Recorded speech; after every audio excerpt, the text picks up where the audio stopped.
Đại thiếu gia Cố gia tặng tranh của thượng cổ tang hắc hổ. Bản sao đích thực đấy.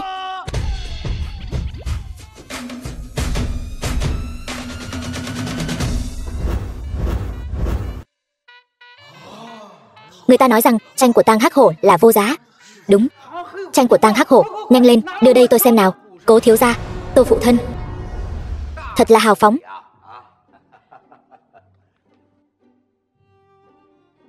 Ông nội, chúc ông nhật nguyệt sáng ngời, tùng hạc trường xuân. Viên ngọc này, ông còn có thể bảo người nghiền nó thành bột, pha với nhân sâm và đương quy để ăn, rất có lợi cho sức khỏe của ông đấy. Là huyền châu biển sâu. Thứ này vô cùng quý giá đấy. Cô lại dám đưa hàng giả cho lão già ăn. Cô đúng là đồ mất lương tâm. Là đồ giả. Đồ giả, không thể nào. Tô mẫu thân, sao có thể chứ? Giả, anh đừng ngậm máu phun người. Huyền châu biển sâu, vô cùng quý giá. Huyền châu biển sâu, vô cùng chân quý.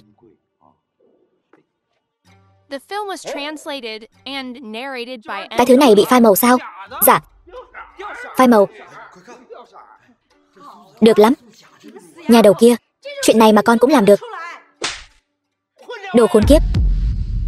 Hôm nay là tiệc mừng thọ ông nội, con lấy chân châu nhân tạo ra để đối phó. Lương tâm con để đâu? Ông nội, chuyện này không thể nào. Đây là món quà Diệp Trinh phải mất 3 tháng mới tìm được. Nhất định là giữa đường xảy ra vấn đề gì đó. Theo tôi thấy, chắc chắn là cô bị người ta lừa rồi. Cái thứ bạc màu này là giả. Còn dám cãi bướng. Dùng hàng giả thì thôi đi, còn để ông nội ăn vào bụng. Nhà đầu này, con nghĩ cái gì vậy? Cố Thiệu Đình, cậu sống chán rồi phải không? Diệp Trinh, sao hả? Lời nói dối bị vạch trần rồi. Vỡ trận rồi hả? Một vệ sĩ thì nên biết rõ thân phận của mình. Chuyện quyến rũ vị hôn thê của tôi còn chưa tính sổ với anh đấy. Nói bậy bạ, chúng tôi là hai bên cùng có tình cảm. Là cậu chen chân vào. Đúng, nói đúng lắm. Là tôi. Vị hôn phu đã đính hôn 1 năm đây, chen ngang vào giữa cô và tình nhân mới quen 2 tháng của cô đấy. Câm miệng. Sao? Chỉ cho phép cô làm, không cho phép tôi nói sao? Tôi thật không ngờ cô lại là loại người này. Gia giáo của nhà quyền quý đều cho chó ăn hết rồi sao? Tô Tử Giao, con bỏ Cố thiếu gia, một người chồng có thân thế hiển hách. Con không cần, con lại ở cùng với cái tên vệ sĩ nghèo kiết xác này. Sao mẹ lại sinh ra một đứa con gái không có não như con chứ? Thật là bất hạnh cho gia môn. Hôm nay bà đánh bỏ mạng con. Dừng tay. Cố thiếu gia, xin lỗi cô ấy. Anh tưởng anh là ai? Long Vương chắc. Được, hôm nay sẽ cho các người xem thử tôi có phải là Long Vương hay không.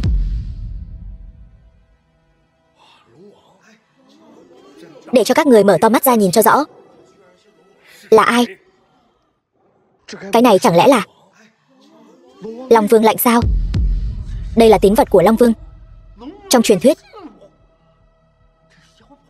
tên vệ sĩ Diệp Trinh này thật sự là Long Vương. Cố Thiệu Đình, bây giờ tôi có tư cách bảo cậu xin lỗi rồi chứ? Đúng, mau xin lỗi đi. Thằng nhãi danh Cố gia kia, cậu nói cái gì đó? Lại dám hung hăng với Long Vương. Nhóc con, còn dám nói con gái tôi như vậy. Người đâu, đánh đến khi nào cậu ta xin lỗi thì thôi. Con gái tôi thật là tinh mắt. Long Vương quả nhiên rất uy nghiêm. Cố thiếu gia là cái thá gì? Trông cứ như một tên vô dụng không não, bỏ mạng xó nào thì bỏ mạng đi. Dì Tô, mặt của cô thay đổi nhanh thật đấy. Nhưng mà cái này của anh thật sự là Long Vương lạnh. Lẽ nào còn có thể là giả được sao? Thật khéo làm sao. Chỗ tôi đây cũng có một cái.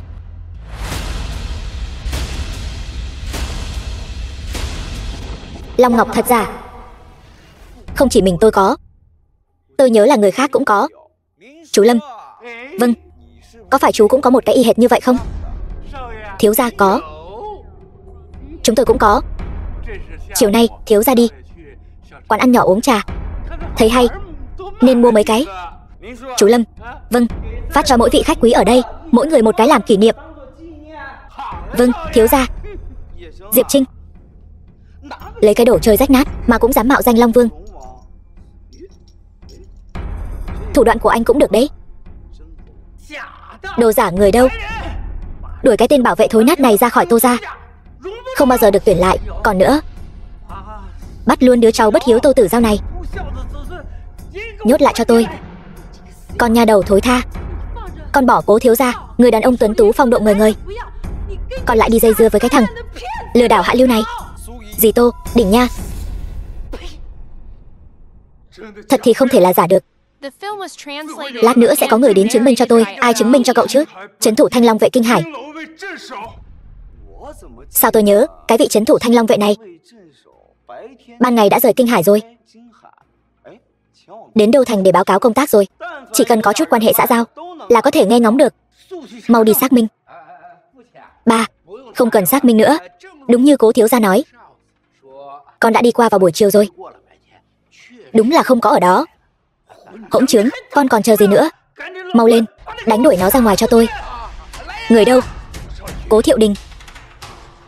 Coi như cậu biết chơi. Cậu chờ đó. Đi thong thả nha. Chào mừng đến với buổi đấu giá Kinh Hải. Món đồ tốt đầu tiên được đấu giá hôm nay, Huyền Châu biển sâu. Xin mời quý vị ra giá. 10 triệu. 10 triệu lẻ 1 đồng. 15 triệu. 15 triệu lẻ 1 đồng. 30 triệu. 30 triệu lẻ 1 đồng. 100 triệu. Khốn kiếp. Chắc chắn đây là tay sai Cố Thiệu Đình phái đến. Cố ý đẩy giá lên quá cao rồi. 100 triệu lần 1. 100 triệu lần 2. 100 triệu, tôi ra 200 triệu. Đậu phộng, thật sự là cô ta.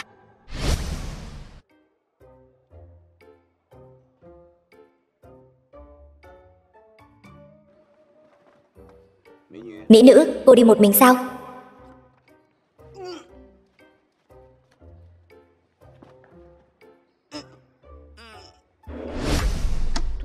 Phượng Bắc Sơn này không có thuộc hạ sao?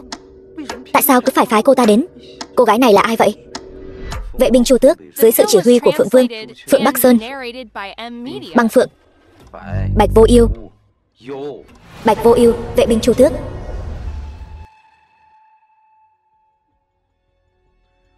Tôi ra 210 triệu. 300 triệu.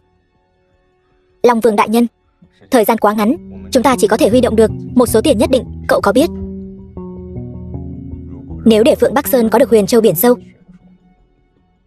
quyền lực cao hơn một bậc, sẽ đại diện cho điều gì không? Long Vương đại nhân, thời gian chúng ta huy động vốn đúng là không đủ. Hay là chúng ta... Phượng Bắc Sơn không có con, chỉ có một đứa con gái nuôi. Đụng đến cô ấy, cả nhà cậu bỏ mạng đấy. Vậy phải làm sao? Người đấu giá, tôi yêu cầu đổi vật lấy vật. Cái đó không hiểu thì cứ hỏi vậy. Bây giờ nhà đấu giá còn có thể đổi vật lấy vật sao? Quy tắc của tôi chính là quy tắc. Tôi nói có là có, không có cũng phải có. Tiên sinh, anh không phải đến đây gây rối đấy chứ? Đúng vậy, anh phải nói ra món đồ muốn đổi trước đi, để khỏi lãng phí thời gian của mọi người.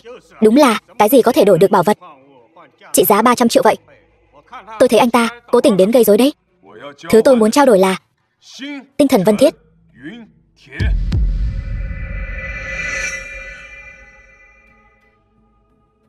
Chẳng phải là sắt thiên thạch thôi sao? Hàng năm đều rơi xuống không ít. Cái này tính là bảo vật gì chứ? Khác với sắt thiên thạch thông thường, tinh thần vân thiết là một loại vật liệu đặc biệt. Hàm lượng của nó trong thiên thạch là rất hiếm. Các vị có biết bảo vật quốc gia của nước ta chính là Long Tước Bảo Đao, có thể cắt sắt thành cát vụn. Chuyện này mẫu giáo đã học rồi, thiên hạ ai mà không biết.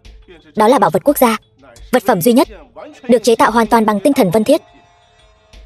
Diệp Trinh vì muốn ngăn cản Phượng Bắc Sơn tiến thêm một bước, ngay cả tinh thần vân thiết mà mình để dành chế tạo binh khí cũng dùng hết. Quả thật là quả quyết.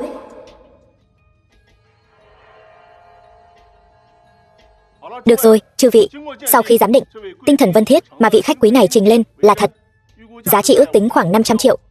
Bây giờ tiếp tục đấu giá. 500 triệu lần thứ nhất. Có ai ra giá cao hơn không? 500 triệu lần thứ hai. 500 triệu lần thứ ba. Thành giao. Chúc mừng vị tiên sinh này. Ít nhất thì nó không rơi vào tay Phượng Bắc Sơn.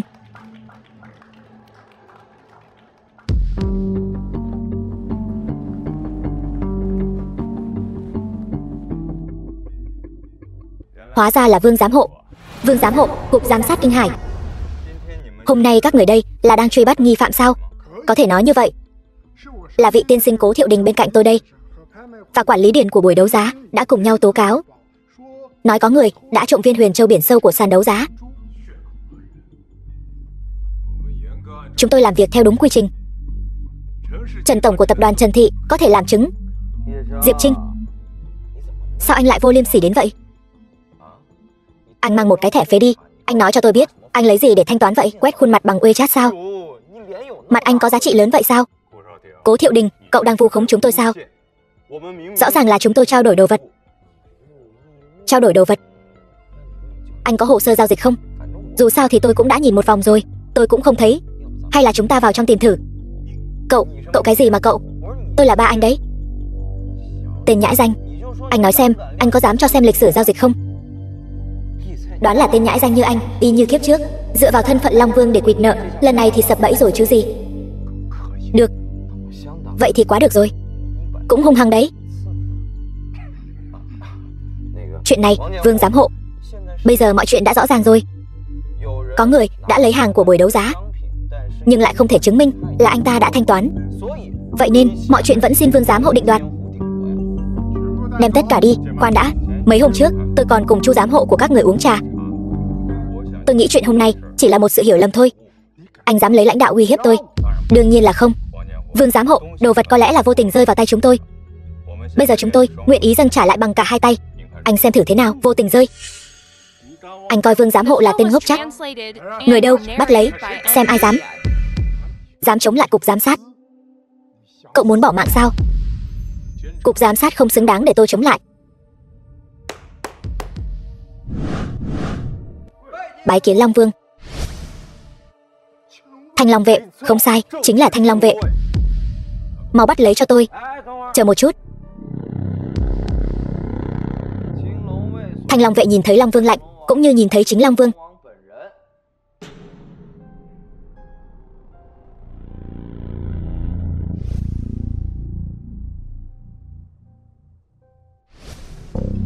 Đánh anh ta cho tôi. Vâng. Các ngươi làm phản rồi.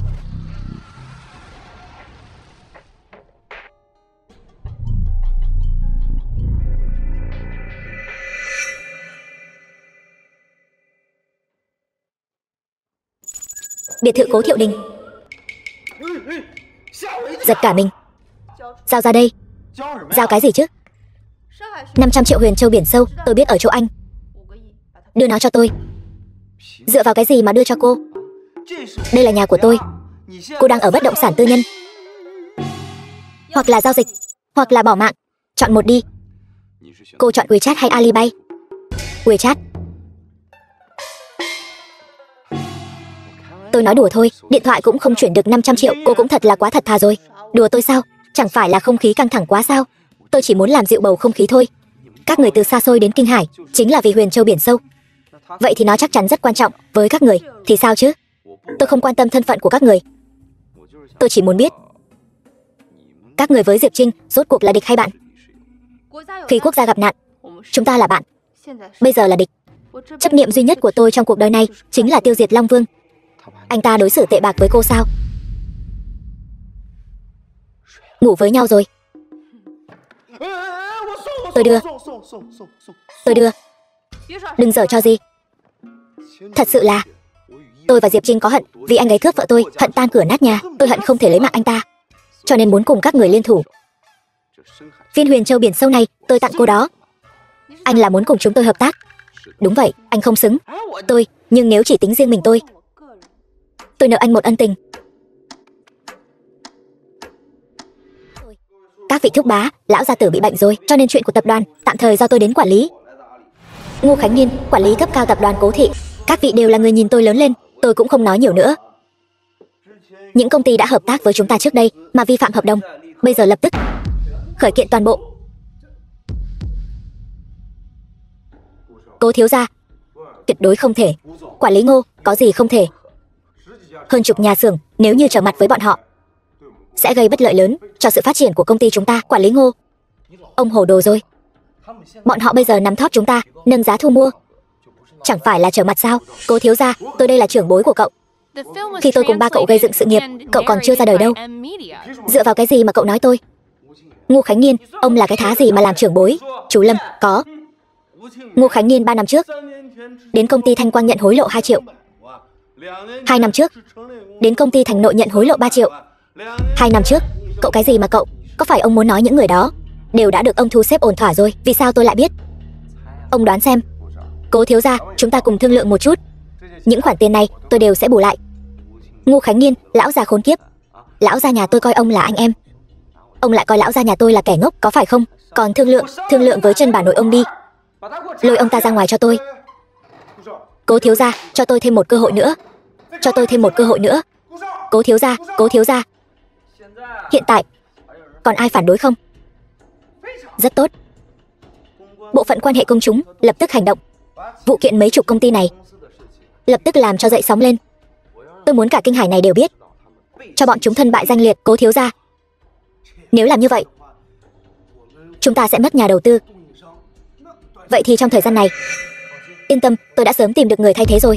Long Vương đại nhân, tôi vừa nhận được tin, thằng nhóc Cố Thiệu Đình vừa lên chức, đã lập tức sa thải Ngô Khánh Nghiên. Bộ phận pháp lý của công ty cũng đã kiện những công ty vi phạm hợp đồng. Cậu ta làm như vậy chỉ có thể tạm thời thỏa mãn bản thân, lợi bất cập hại, đại nhân anh minh. Ngoài ra, cậu ta còn nói trong cuộc họp tìm được nhà đầu tư mới rồi. Nhà đầu tư mới chẳng qua là muốn lợi dụng Lý Trung Khiêm để làm cầu nối thôi. Không cần tôi dạy anh làm việc chứ. Đại nhân yên tâm, lần này nhất định sẽ khiến Cố Thiệu Đình vĩnh viễn không có ngày trở mình. Trịnh tổng, anh nói xem, cái tên công tử bột Cố Thiệu Đình này, bọn họ đến đây làm gì? Còn có thể làm gì nữa? Cầu xin tha thứ chứ sao? Cầu xin tha thứ? Cậu ta hôm qua vừa lên chức đã kiện chúng ta rồi, cậu ta sẽ cầu xin tha thứ sao? Tiểu xảo vặt vãnh, cố ý gây áp lực cho chúng ta, sau đó tìm chúng ta để bàn chuyện. Anh nói có đúng không, Trịnh tổng? Trịnh Thành Khải, ai mà biết được. Chúng ta đã đợi cậu ta cũng gần 1 tiếng rồi. Cái tên Cố Thiệu Đình này chính là cố ý chơi chúng ta. Không đợi nữa, đi thôi. Cố thiếu gia, ý gì đây? Hẹn chúng tôi đến thương lượng, bắt chúng tôi đợi cả 1 tiếng đồng hồ rồi. Đây là đạo đại khách của Cố thiếu gia sao? Khách nào cơ chứ? Cậu, được rồi, đừng có lải nhải tiếng chó nữa. Nếu không phải sau lưng các người có chủ nhân chống lưng, e rằng bây giờ ngay cả cửa của tập đoàn Cố thị các người cũng không vào được. Đến ba cậu cũng không dám nói chuyện với chúng tôi như vậy. Cố thiếu gia, nói ai là chó hả? Xin lỗi, tôi không nói anh, tôi đang nói các vị khách quý đang ngồi đây đều là chó. Cậu Cố Thiệu Đình, đây chính là thành ý của việc hợp tác sao? Hợp tác, các người cũng xứng sao? Gọi các người đến là để thông báo hội chợ thương mại Kinh Hải ngày mai. Một là ngoan ngoãn bồi thường rồi ký lại hợp đồng cho tôi, hai là bỏ mạng đi cho tôi. Cố thiếu gia, cậu đây là có ý gì? Ý gì? Trịnh Thành Khải,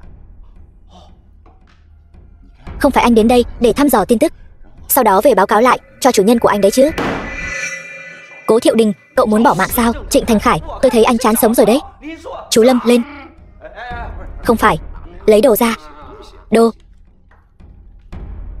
Cố Thiệu Đình, cậu tưởng Trịnh tổng là Ngô Khánh Nghiên chắc? Đúng vậy, Trịnh tổng này làm ăn không có vấn đề gì cả. Cậu không thể nắm thóp được anh ấy đâu. Đúng vậy, Trịnh tổng làm ăn đúng là không có vấn đề gì cả. Nhưng mà đời sống của anh ấy thì sao?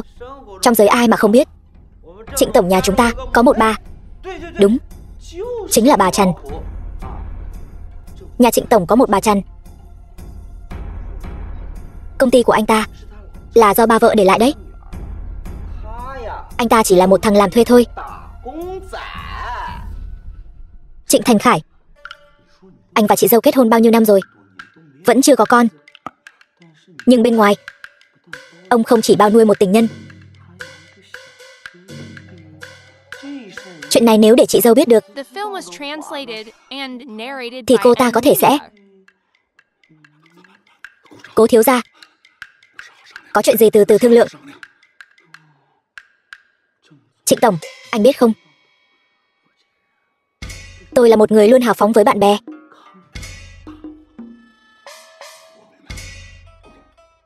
Hội chợ thương mại ngày mai, cậu nhất định sẽ nhận được một tin tốt.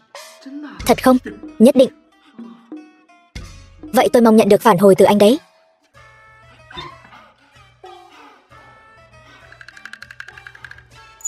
Khách sạn thương mại Kinh Hải.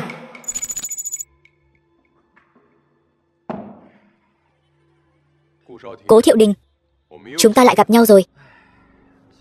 Bây giờ Thanh Long vệ càng ngày càng không nghe lời rồi. Đến cả tội phạm cũng không bắt được. Thật là thế thời xuống dốc. Đủ rồi. Không muốn nghe các người nói nhảm. Cố Thiệu Đình, cậu vẫn nên lo cho bản thân mình trước đi. Nghe nói tập đoàn Cố Thị của cậu sắp xong đời rồi. Ai nói thế? Tôi nói đấy. Tôi nói đấy.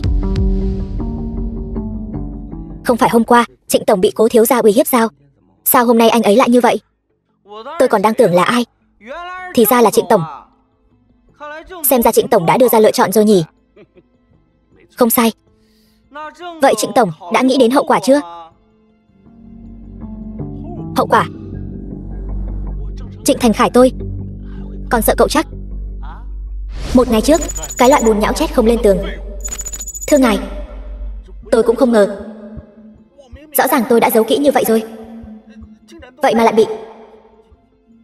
Trần tổng, tôi làm vậy đều là vì anh và Long Vương đại nhân đấy. Anh phải cứu tôi đấy.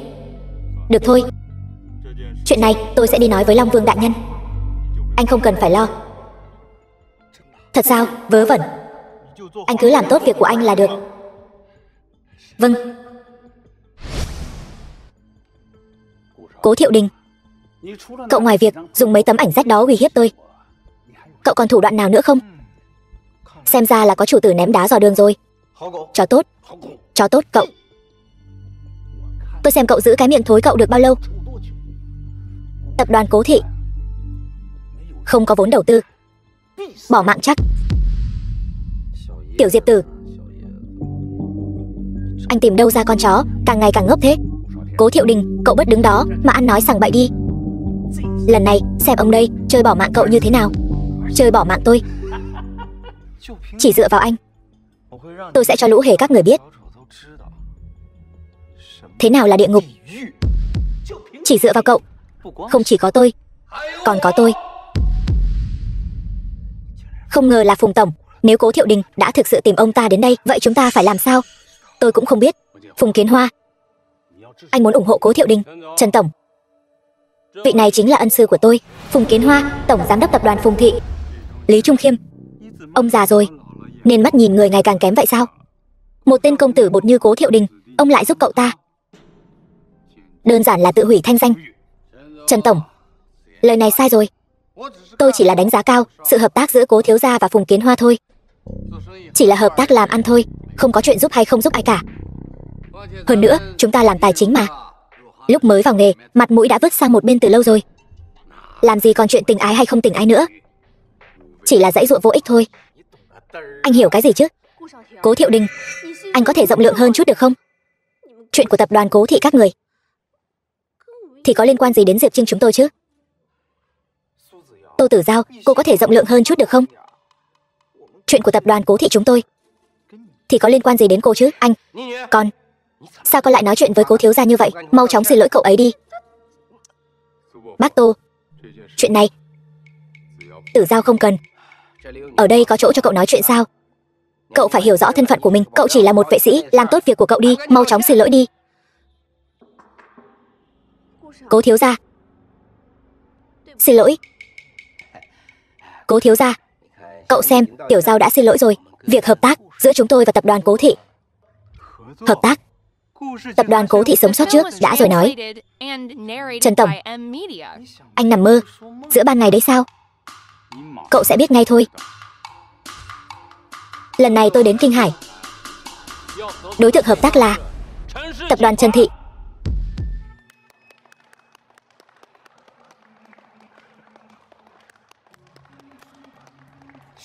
Phùng Kiến Hoa, rốt cuộc cậu vẫn là... Sư phụ, chẳng phải người thường dạy tôi, thương trường như chiến trường, chỉ có lợi ích, không có tình cảm.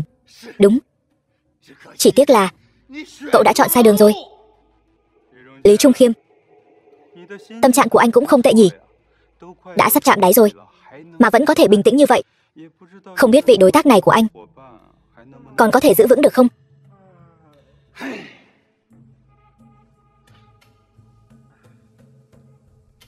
Mấy người nhìn tôi làm gì? Mấy người cứ nói chuyện của mấy người đi, tôi xem mấy người diễn trò gì. Mất đi sự ủng hộ của công ty Phùng Kiến Hoa, tập đoàn Cố Thị sẽ phá sản ngay thôi. Bác Tô, bác thấy thế nào? Còn có thể thấy thế nào nữa? Đương nhiên là dùng mắt để nhìn rồi. Cố thiếu gia, tôi nói cho cậu biết, chuyện hợp tác của chúng ta để sau này nói tiếp đi. Còn nữa, chuyện hôn ước giữa cậu và con gái tôi đã kết thúc từ lâu rồi. Tôi hy vọng sau này cậu đừng có dây dưa với nó nữa. Kinh kịch Tứ Xuyên không tìm Tô ra các người, thật là quá đáng tiếc quá rồi. Phùng tổng, ông nói ông trọng lợi ích. Điều kiện tôi đưa ra cho ông phù hợp với lợi ích của ông mà. Nhưng có người đưa ra nhiều hơn. Vậy thì có nghĩa là có người đã đem chuyện hợp tác làm ăn của chúng ta tiết lộ ra ngoài rồi. Vốn dĩ chuyện này chỉ có tôi và chú Lâm biết. Phải. Nhưng đột nhiên có một người lấy danh nghĩa vị hôn thê của tôi để hỏi thăm chú Lâm. Vậy vị hôn thê của tôi sẽ là ai đây?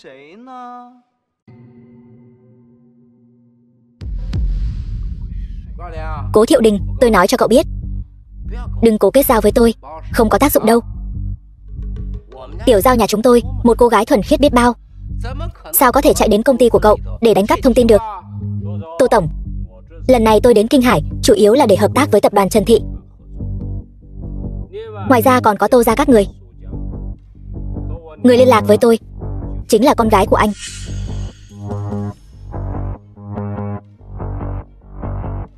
Tôi làm như vậy có gì sai? Tôi và anh đã sớm hủy bỏ hôn ước rồi. Tôi làm như vậy chỉ là muốn Tô ra tốt hơn thôi. Tôi làm như vậy chỉ là muốn Tô ra tốt hơn thôi. Thật không hổ là cực phẩm Bạch Liên Hoa. Chuyện đê tiện như vậy mà cũng có thể nói một cách hùng hồn như thế, đáng thương biết bao. Giỏi thật đấy. Cố thiếu gia, đừng có mà nói chuyện kiểu mỉa mai như thế. Tiểu Giao nhà chúng tôi là vinh quang của cả gia tộc chúng tôi. Tôi cảm thấy vô cùng tự hào. Đúng là không phải người một nhà thì không vào cùng một cửa mà. Ông thay đổi sắc mặt nhanh thật đấy. Cậu nói cái gì? Tôi nghe không hiểu.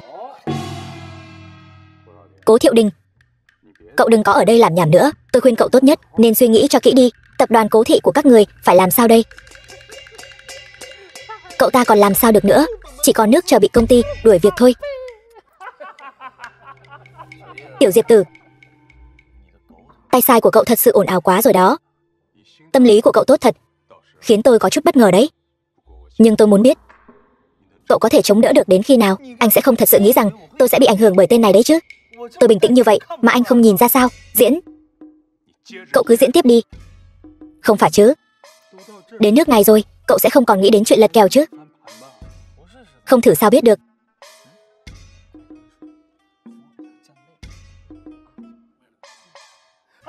Tôi bị chó cắn rồi. Ai đó giúp một tay đi, đau quá. Chó, tôi giỏi đánh chó nhất đấy. Bạch Vô Ưu, đại mỹ nữ. Một người như cô ta sao lại xuất hiện ở đây? Bạch Vô Ưu, sao cô ta lại không nói cho anh đấy? 3 ngày trước, cô tìm cái nơi quái quỷ gì đây này? Có gì hay để xem chứ?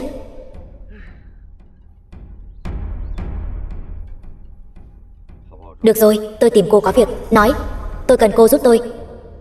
Tôi không phải đã nói rồi sao? Hiện tại anh chưa có tư cách để hợp tác với chúng tôi. Đúng, nhưng cô cũng đã nói cô nợ tôi một ân tình. Anh chắc chắn bây giờ muốn dùng chứ? Có trời mới biết khi nào tôi lại bị kẹt chứ. Sớm biết thì đã yên tâm rồi.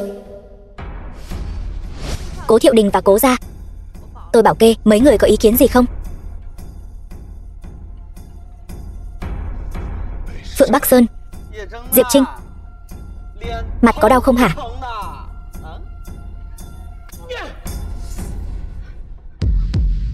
Tô Tử Giao, đồ phá gia chi tử. Cố thiếu gia là người anh minh thần võ như vậy, con không những đòi hủy hôn, con còn cố tình nhằm vào cậu ta. Con nghĩ cái gì vậy? Con là nỗi ô nhục của Tô gia. Mau xin lỗi đi.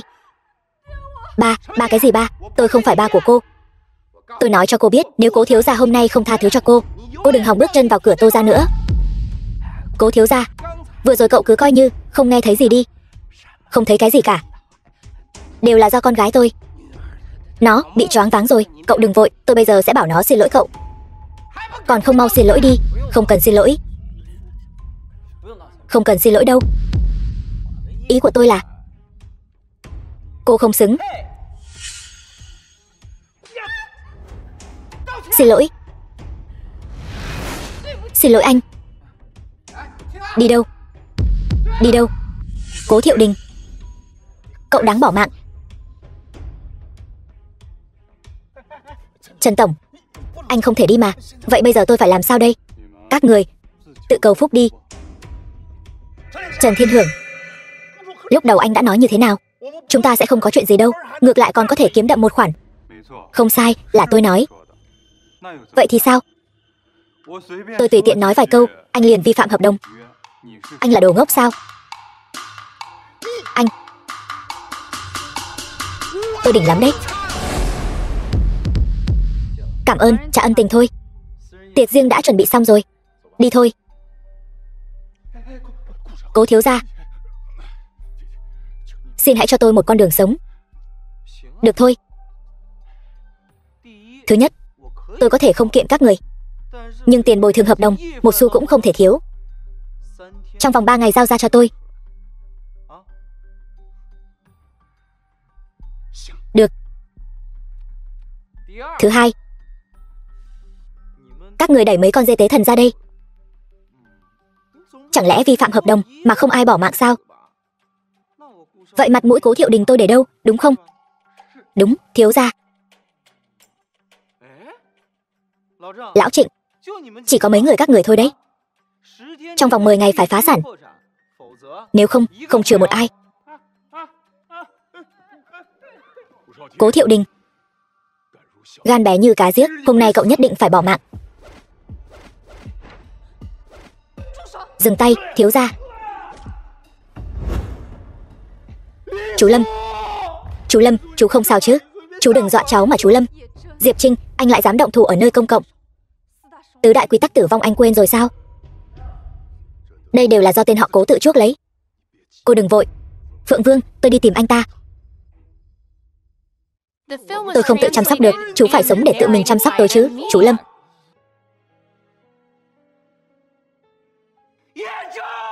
Diệp Trinh, anh, em không có ba nữa rồi. Ông ấy nói sẽ đến đợi em ăn cơm. Lâm Tiểu Vân, con gái chú Lâm. Ông ấy nói không giữ lời. Em yên tâm, anh nhất định sẽ băm tên khốn đó thành từng mảnh để báo thù cho chú Lâm.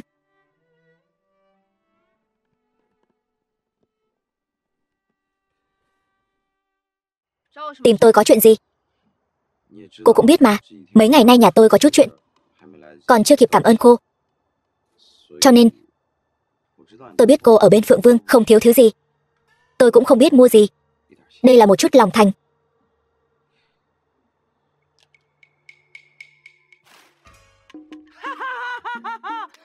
Chúng chưa?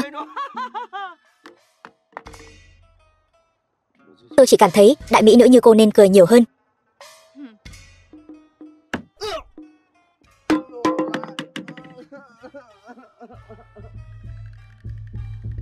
Chơi cái trò kỳ cục, phiền quá đi.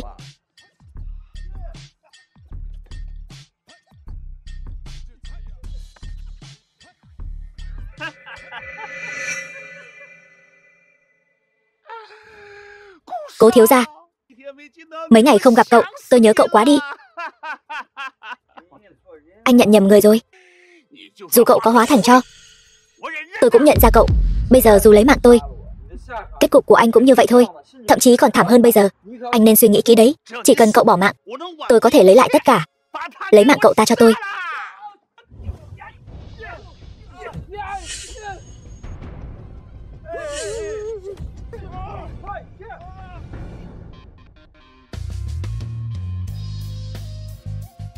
To quá.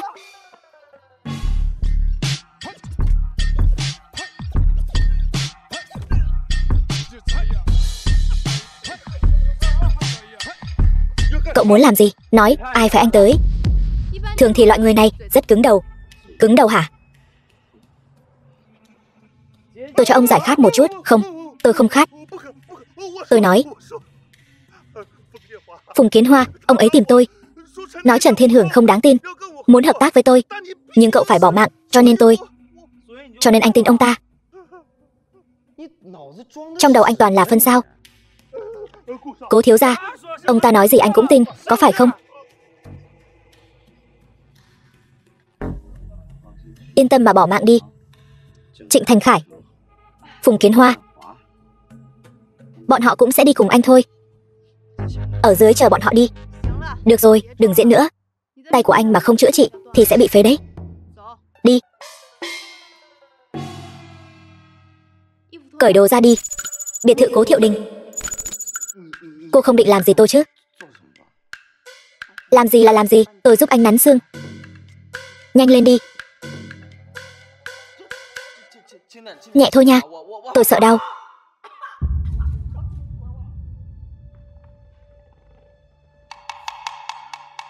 Vết sẹo này của anh sao vậy? Xem như dùng chút lương tâm cuối cùng của mình, làm một chuyện tốt đi. Cứu người mà có được.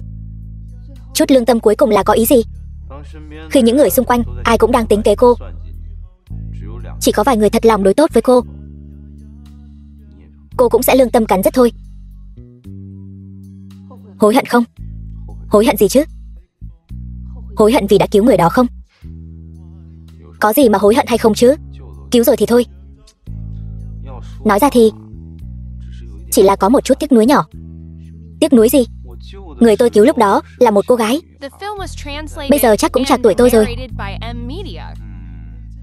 Không biết bây giờ cô ấy trông như thế nào. Nếu đó là một đại mỹ nữ, khi cô ấy quay lại để báo đáp ân tình, nói không chừng còn lấy thân báo đáp, vậy thì tôi có lợi rồi. Đau quá. Bẩn thỉu. Tôi bẩn thỉu cái gì? Anh có dự định gì tiếp theo chưa? Chuẩn bị đi một chuyến đến Dư gia ở Quan Hải. Chuẩn bị cho tôi một phòng, ngày mai tôi đi cùng các người. Được thôi. Vậy cô với tôi ở chung một phòng tạm đi. Tôi không ngủ phòng người khác. Tôi là người khác sao?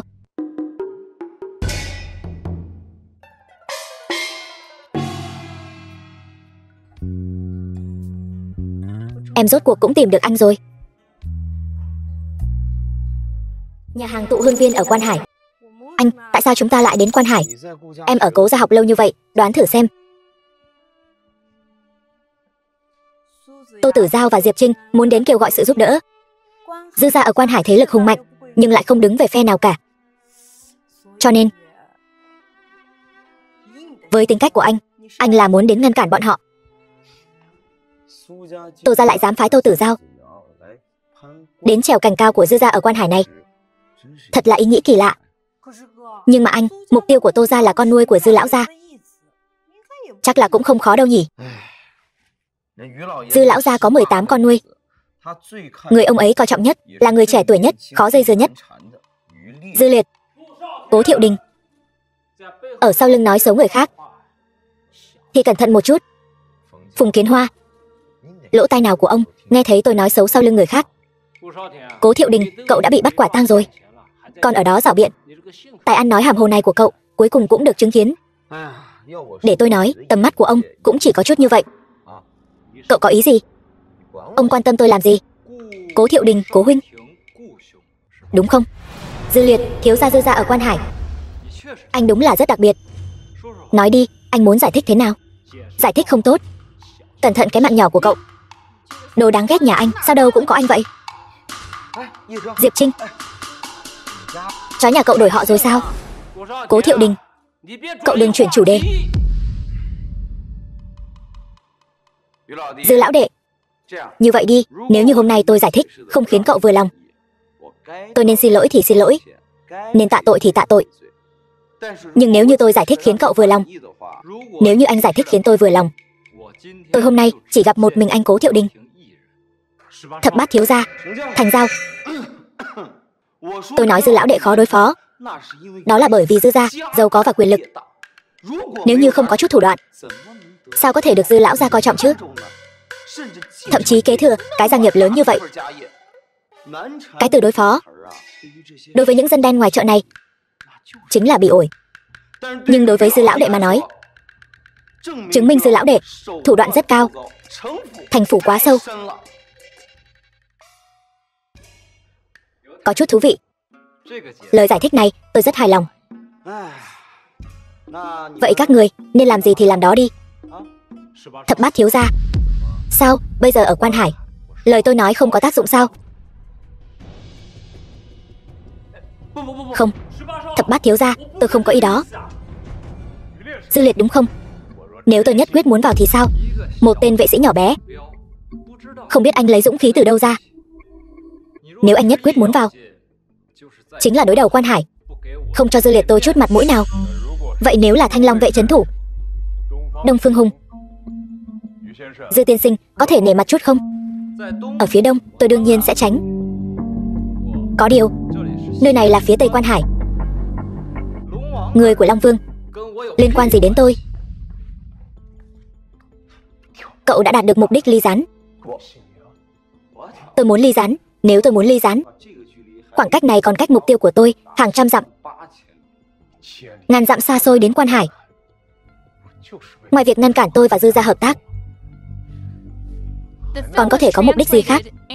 Nếu anh đã cầu xin tôi, vậy tôi sẽ nói cho anh biết. Mục đích của tôi chính là ông ta đó, Phùng Kiến Hoa. Ông thật sự cho rằng Cố Thiệu Đình tôi sẽ để kẻ thù nhờn như sao? Cái tên Trịnh gì đó. Trịnh Thành Khải. Đúng, chính là Trịnh Thành Khải. Ông ta bỏ mạng rồi. Cái gì? Bỏ mạng rồi? Là chính tay tôi động thủ đó. Hơn nữa trước khi ông ta bỏ mạng đã nói cho tôi biết người điều khiển chính là ông. Không, không phải tôi. Đừng vội như vậy. Tôi sẽ không lấy mạng ông hôm nay. Dù sao đây là ở Quan Hải, tôi phải nể mặt Dư thiếu gia. Tôi để cho ông sống đến ngày mai. Cố Thiệu Đình, cậu chán sống rồi. Diệp tiên sinh, anh nhất định muốn động thủ ở Quan Hải sao? Họ Dư kia, cậu mở cửa Dư ra làm ăn, lại đem thực khách đuổi ra ngoài, khó nói lắm nha. Tôi có thấy thực khách nào đâu. Tôi chỉ thấy ác khách thôi. Không thể giải quyết sao? Không thể. Tôi mặc kệ anh là ai, phía sau của anh là ai. Anh ở Dư gia Quan Hải thì phải cho tôi một chút mặt mũi. Dư Bá Thiên, đợi đó cho tôi. Thật không ngờ Quan Hải Ban Lan Nguyên, cậu lại có tư cách tiến vào Ban Lan Nguyên lựa chọn đá. Sao tôi nhớ hôm qua ba vị này còn như chó hoang bị đuổi ra ngoài cơ mà. Hình như người không có tư cách là các người mới đúng chứ. Cậu gì mà cậu? Tôi còn nghi ngờ các người là trộm lẻn vào đấy. Có cần gọi bảo an xuống hỏi một chút không? Cậu đủ rồi. Lui xuống. Dám ở đây nói tiếng chó với tôi, xem ra chủ nhân của ông đã nói cho ông biết vài tin tức rồi. Cố Thiệu Đình, đừng chỉ giỏi mồm mép. Tôi khuyên cậu tốt nhất nên ra ngoài, đừng làm mất mặt ở đây. Mất mặt? Hôm nay tôi đến đây chính là đến lấy Thạch Vương. Dựa vào cậu, có dám cược với tôi không, Diệp Trinh? Cược gì? Chán sống sao? Nếu anh đã che chở cho Bạch Liên Hoa này như vậy, vậy thì cá ông ta là được rồi. Nếu như tôi thắng thì để chó của anh cởi quần chạy 3 vòng quanh hội trường. Phùng Kiến Hoa chính là người anh em, bạn bè, huynh đệ của anh. Tôi biết, ta thêm tiền. Cố Thiệu Đình dùng mạng của tôi cược mạng của ông ta. Mạng người đổi mạng chó, không lỗ, đúng chứ? Anh, ông tin tôi không? Tôi tin cậu. Chúng ta cá cược ai mở ra viên đá có giá trị hơn, người đó sẽ thắng. Ok. Một mạng đổi một mạng. Được. Hôm nay ở đây thật là náo nhiệt. Ra mắt Dư lão. Các vị, không cần khách khí. Lễ niên tế của Ba Lan Nguyên vốn dĩ là để tưởng nhớ người vợ quá cố của tôi. Chư vị có thể đến đây đông đủ như vậy, coi như là để mặt Dư mỗ tôi rồi.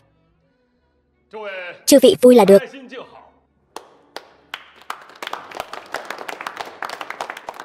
Người chiến thắng sẽ được Dư gia chúng tôi đáp ứng một điều kiện. Bắt đầu đi.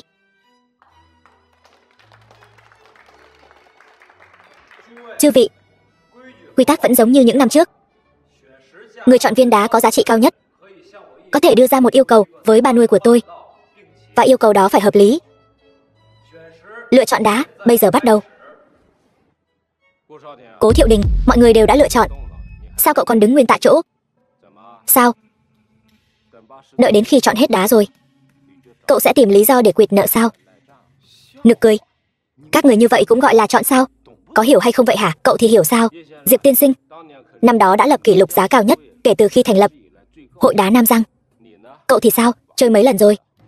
Chưa chơi bao giờ, nhưng tôi có thể dạy ông đấy. Thấy cái kia không? Dư lão đệ, tôi muốn cái này. Kiêu ngạo đến không thể cứu vãn, dù có chút khí phách cũng hơn người không có gì như cô. Cũng không biết Diệp Trinh thích cô vì cái gì. Thanh Long vệ thiếu sân bay, cô đi làm là hợp nhất. Không sao, Tử Giao, để cậu ta mạnh miệng một chút, lát nữa thôi sẽ không cười nổi. Mấy viên đá này không có gì quý giá bên trong, chỉ có loại đá tốt nhất mới có phỉ thúy mới. Thôi chờ xem kết quả cuối cùng của hai người họ vậy. Diệp Trinh, cuối cùng cũng đến lượt hai chúng ta. Anh đoán xem chó của anh hôm nay có bị tôi ăn thịt không? Hãy chăm sóc bản thân cậu trước đi. Ra rồi, viên đá của Cố thiếu gia là Đại Thanh, tuy rằng đẳng cấp không cao lắm, nhưng có khả năng giành chiến thắng hơn. Ít nhất cũng đáng giá 80 vạn. 80 vạn. Diệp tiên sinh cũng ra rồi. Là Đế Vương Lục. Đế Vương Lục đấy. Diệp tiên sinh thắng rồi. Thắng rồi. Cố thiếu gia, cậu thua rồi. Ai nói tôi thua? Mở to mắt của ông ra mà nhìn cho kỹ. Dư Liệt, đập tiếp cho tôi. Trời, ngọc trong ngọc sao? Bên trong Đại Thanh là tuyết thúy. Là tuyết thúy đấy. Cố thiếu gia thắng rồi. Chuyện này không thể nào, tuyệt đối không thể nào. Diệp Trinh, bây giờ. Diệp Trinh cứu tôi. Diệp Trinh cứu tôi. Cậu biết chọn đá sao? Không biết, tôi đã nói với anh rồi, đó là xác suất. Lần này coi như cậu thắng. Diệp Trinh, anh biết tại sao tôi chỉ cần mạng của Phùng Kiến Hoa mà không phải mạng của anh không? Mối thù của chúng tôi còn lớn hơn anh nghĩ đấy. Tôi sẽ từng chút một nhổ sạch lông vũ của anh, cũng sẽ bỏ lớp ngụy trang của anh, khiến anh từ từ mà bỏ mạng trong những lời nguyền rủa. Cố thiếu gia, lòng dạ hẹp hòi của anh cũng quá đáng rồi đấy. Chẳng lẽ chỉ vì tôi từ hôn với anh mà anh, trời đất ơi. Ý gì đây? Ý của anh ấy là bảo cô soi gương đi. Đúng là vô liêm sỉ, kệ cậu ta đi. Đúng là vô lý hết sức. Dư thiếu gia, bây giờ tôi có thể đưa ra yêu cầu đúng không? Cố huynh có yêu cầu gì, cứ nói thẳng. Hợp tác. Dư gia Quan Hải và tập đoàn Cố Thị thiết lập quan hệ hợp tác vĩnh viễn. Được. Cảm ơn Dư thiếu gia. Bạch tỷ tỷ, chị không biết đâu. Lúc anh trai em lựa chọn đá, lợi hại lắm. Chuyện nhỏ thôi. Anh, lần này chúng ta và Dư gia thiết lập quan hệ, bác Cố nhất định sẽ rất vui. Lão gia tử chắc chắn sẽ nói, sao chuyện Kinh Hải còn chưa xong, lại chạy đến Quan Hải gây sự. Trèo cao ngã đau đấy. Coi chừng.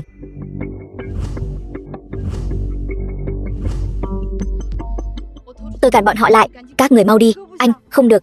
Không thể để chị ấy ở đây một mình. Ở đây cũng là một gánh nặng. Đi.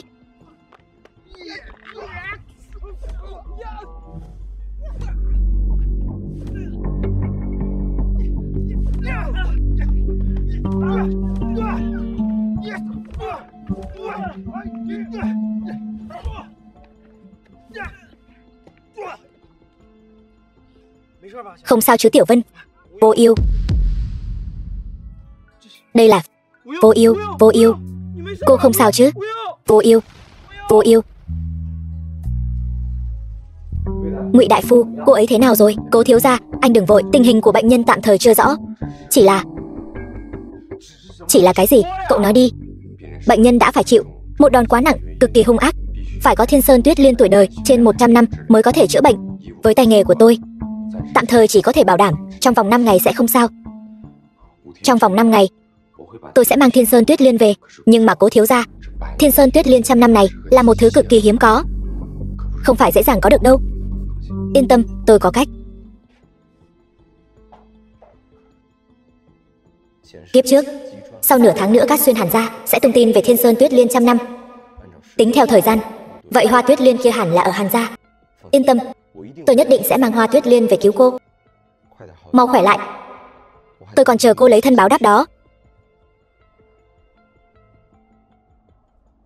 Tiểu Vân, huy động tất cả tài nguyên của Cố gia. Anh có chuyện muốn điều tra. Đối tượng là Cát Xuyên Hàn gia. Thông tin cụ thể anh sẽ gửi tin nhắn cho em. Cát Xuyên Hàn gia, tuyệt đối đừng lộn xộn. Nếu không sẽ bỏ mạng. Cát Xuyên Hàn gia. Diệp Trinh, sao anh lại ở đây? Thăm bạn bè. Vậy thật trùng hợp. Quà của cậu tôi nhận được rồi. Yên tâm, Hàn Ngọc Xuyên rất nhanh sẽ đáp lễ cậu một món quà lớn hơn. Chào gia chủ Hàn gia, Hàn tiểu thư, Hàn Ninh. Cố Thiệu Đình, tôi đã nghe nói về cậu rồi. Lần này cậu đến thăm Hàn gia chúng tôi. Có chuyện gì vậy? Xin hỏi Hàn gia chủ, Hàn gia có phải có một gốc Thiên Sơn Tuyết Liên trên 100 năm tuổi không? Đó chính là bảo vật trấn tộc của gia tộc chúng tôi, rất nhiều người đều biết. Cố Thiệu Đình lần này đến đây là để cứu tính mạng bạn hữu, xin lấy Thiên Sơn Tuyết Liên trên 100 năm. Chuyện này không thể nào.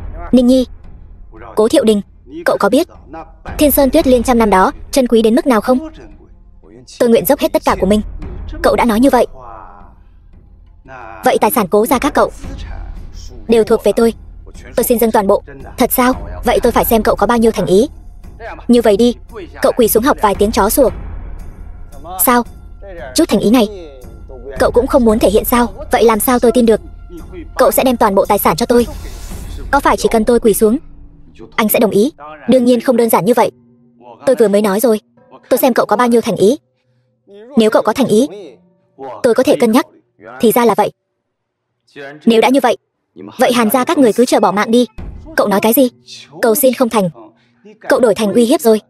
Chẳng lẽ tính mạng của bạn cậu chỉ là chuyện xã giao vậy thôi sao? Không, là do đức hạnh của Hàn gia các người chỉ xứng đáng nhận được sự xã giao của tôi. Nhiều hơn, tôi sợ bạn tôi không vui. Đường đường là Long Vương, cũng chỉ có chút bản lĩnh ấy thôi. Thật đáng thương. Cố Thiệu Đình, hôm nay cậu dám bước ra khỏi đây thì đừng hòng có được Thiên Sơn Tuyết Liên của Hàn gia chúng tôi. Cơ hội cho anh rồi đó, anh không dùng. Vậy thì tôi sẽ dùng cách của tôi để lấy đi Tuyết Liên. Đến lúc đó anh tuyệt đối đừng hối hận. Cậu tưởng cậu là cái thá gì? Cậu còn dùng cách của cậu. Long Vương, ngài có hài lòng không? Không tệ. Long Vương, ngài tối nay có muốn ở lại Hàn gia chúng tôi nghỉ ngơi không? Không cần đâu, tôi còn có việc. Gia chủ, không xong rồi. Chuyện gì vậy? Sao lại hốt hoảng như vậy? Nói, Cố Thiệu Đình, là Cố Thiệu Đình, cậu ta dẫn người xông vào rồi.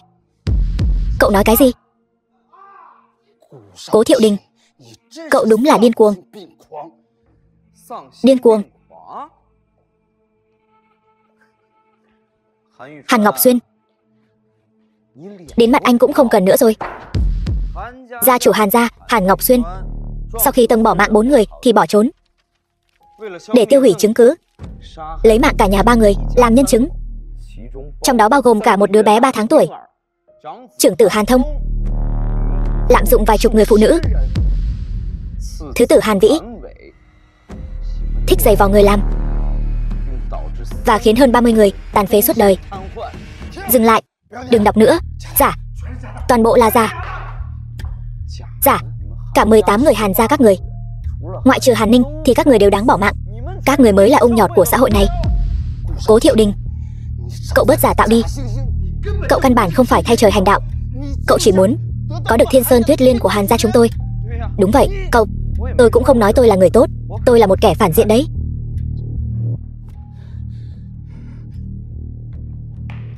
Cậu chỉ cần thả tôi ra, tôi sẽ nói cho cậu biết Thiên Sơn Tuyết Liên ở đâu. Tôi sẽ dâng cả con gái tôi cho cậu. Con gái? Con giúp 3 lần nữa đi. Mạng của con đều là ba cho. Con giúp 3 lần cuối thì sao chứ? Hàn Ngọc Xuyên, nhiều năm như vậy con làm cho cái nhà này còn chưa đủ sao? Là một người phụ nữ, những tủi nhục mà con phải chịu đựng con đều đã nhẫn nhịn hết rồi. Ninh Nhi, ba là ba con muốn tạo phản sao? Ba, ông xứng sao? Kho ở ngoại ô. Đến rồi. Xem ra là kiểm tra Tô Tử Giao xong mới đến. Yên tâm, tôi không thích dùng những thủ đoạn bẩn thỉu giống như anh. Đủ rồi. Thật ra anh nên cảm ơn tôi mới phải. Tô gia bao nhiêu lần muốn đẩy tôi vào chỗ bỏ mạng, còn tôi chỉ là... Tôi nói đủ rồi. Chỉ vì một người phụ nữ mà anh có thể tức giận đến mức này. Cũng không hỏi xem con chó trung thành của anh thế nào rồi. Trần Thiên Hưởng làm sao rồi? Bây giờ mới nhớ ra sao? Muộn rồi. Anh ta biết anh nhỏ mọn, lại sợ anh trả thù, nhất thời nghĩ không thông, anh ta liền từ trên lầu. Tầng 29 đấy. Cố Thiệu Đình, hôm nay cậu chắc chắn phải bỏ mạng. Vậy tôi cược anh hôm nay không lấy mạng tôi được. Vậy thì xem thử đi. Phượng Bắc Sơn, Phượng Vương trong Tứ Vương. Phượng Bắc Sơn. Diệp Trinh, tiểu Diệp tử, không phải anh nói muốn lấy mạng tôi sao? Anh qua đây đi. Sao vậy, thấy ta rất bất ngờ sao? Có phải cậu nghĩ rằng đám người của Lão Tam có thể nhốt được tôi? Chưa từng nghĩ tới, chỉ là không ngờ đến chút thời gian trì hoãn cũng không làm được. Nhìn cái gì mà nhìn? Hôm nay Phượng Vương ở đây, anh còn có thể lấy mạng tôi sao? Anh cũng quá coi thường Phượng Vương rồi. Muốn thử lại lần nữa không? Vừa hay, cậu động vào con gái tôi. Còn chưa tính xong đâu. Xem trưởng.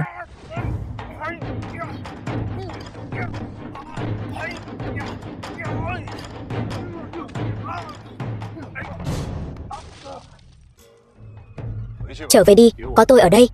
Cậu không động được cậu ấy đâu, ông còn đến được bước này. Còn không phải là nhờ có Huyền Châu biển sâu kia sao? Cái gì? Giữ lại tôi? Không phải giữ lại anh. Mạng của anh sớm muộn gì cũng là của tôi. Không cần Phượng Vương động thủ, chỉ dựa vào cậu, chỉ dựa vào Vô Ưu nhà tôi đó. Đợi đến khi cô ấy đánh tàn phế anh, tôi lại bọc thêm cốt đao lên người anh là được chứ gì, chỉ biết trốn sau lưng người khác. Đúng vậy, tôi chính là loại người như vậy. Còn hơn anh mỗi ngày mệt lên mệt xuống, còn bị vả mặt. Cậu cái gì mà cậu? Không có dám thì mau cút đi, có dám thì thả. Đừng ở đó mà cố nín. Đợi đến khi tôi gặp lại cậu, hy vọng cậu vẫn còn cơ hội mở miệng nói chuyện.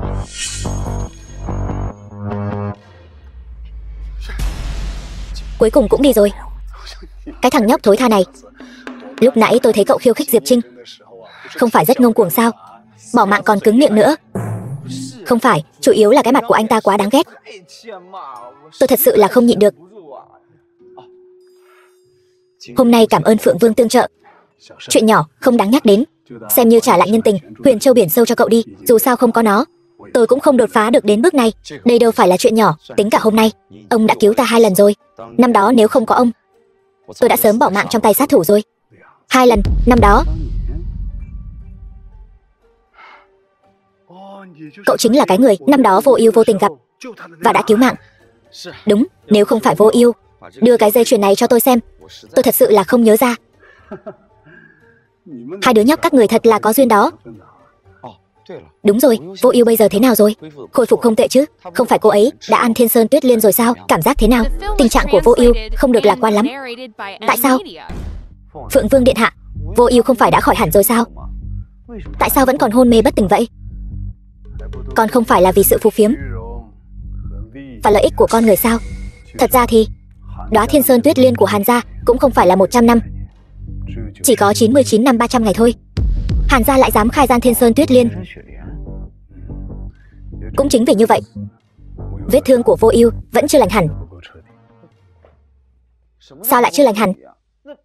Vậy cô ấy có di chứng hay là biến chứng gì không? Vậy cô ấy phải làm sao mới có thể khỏi hẳn đây? Cậu rất quan tâm cô ấy. Đúng vậy. Thích cô ấy. Đúng vậy. Muốn cưới cô ấy không?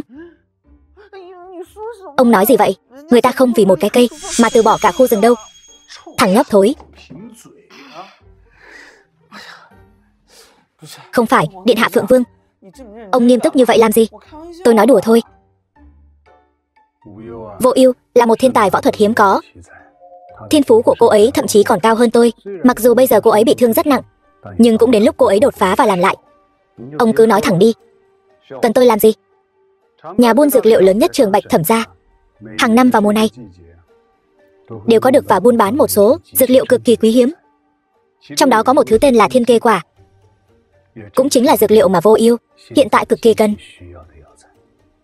Đã là dược liệu quý hiếm, người xin nó chắc chắn sẽ rất nhiều nhỉ. Đây cũng là một trong những khó khăn, nhưng khó khăn lớn nhất của cậu cũng là kẻ thù lớn nhất của cậu, Diệp Trinh.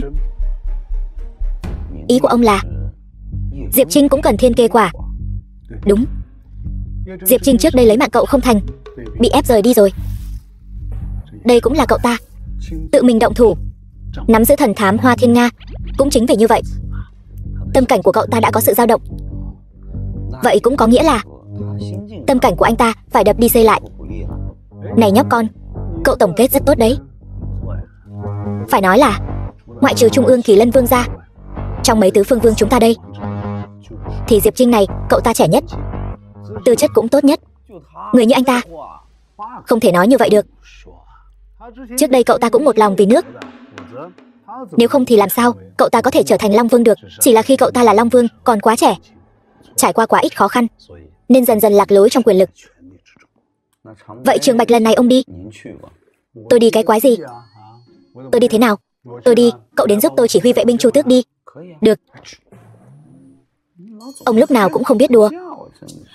Nói đi thì phải nói lại. Vậy nếu tôi ở Trường Bạch gặp phải Diệp Trinh, vậy chẳng phải tôi xong đời rồi sao? Cậu đúng là đồ ngốc mà. Cậu xem tổ tuần tra và người của giám sát tư đều là đồ ngốc sao? Diệp Trinh hôm nay đến tìm cậu, một là tức giận mất kiểm soát, hai là đánh bất ngờ. Nếu không cậu cứ làm ầm ĩ, người của tổ tuần tra sớm sẽ đến cửa. Dù là như vậy, sau đó Kỳ Lân Vương nhất định sẽ tìm cậu ta nói chuyện. Có điều cái gì? Không loại trừ. Không loại trừ lần sau Diệp Trinh gặp cậu sẽ không tiếc bất cứ thứ gì mà lấy mạng cậu. Sao thế? Không dám đi sao? Có gì mà không dám? Chắc chắn dám chứ. Đằng nào anh ta cũng muốn bất chấp tất cả, không từ thủ đoạn lấy mạng tôi. Vậy thì tôi trực tiếp chơi với anh ta một ván đổi mạng. Thằng nhóc, cái gã Diệp Trinh kia không biết não có vấn đề gì không, lại đi chọc vào cái tên điên như cậu. Lúc cậu đi ấy phải chú ý một chuyện, mặc giày vào một chút, đừng ăn mặc quá bảnh bao. Dù sao cũng là chọn con rể Thẩm gia, đừng để cậu là người được chọn đấy. Cố thiếu gia đi đâu vậy? Tôi đưa mọi người đi. Vậy thì cung kính không bằng. Cẩn thận. Không sao chứ? Chư vị, hôm nay là ngày Thẩm gia chúng tôi bán đấu giá dược liệu quý hiếm, trong đó gồm có một cây nấm linh chi 80 năm tuổi, 6 quả Thiên Kê Quả, chia làm 3 đợt để bán, địa hoàng kim 60 năm tuổi. Bây giờ bắt đầu đấu giá. Tiểu Diệp, ba nói thẳng, hôm nay là cơ hội tốt để Thẩm gia chúng ta mở rộng quan hệ. Con dẫn cái thằng trai bao này đến đây làm gì? Làm gì? Nếu không có anh ấy, có lẽ con đã bỏ mạng rồi. Ba nói đi, kẻ muốn tông bỏ mạng con là ai? Chuyện này ba sẽ thay con điều tra. Thật sao? Đương nhiên rồi, con là con gái ruột của ba mà. Sao ba có thể dung túng cho chuyện này xảy ra chứ? Con yên tâm, đợi ba tìm được kẻ đó, ba nhất định sẽ báo thù cho con.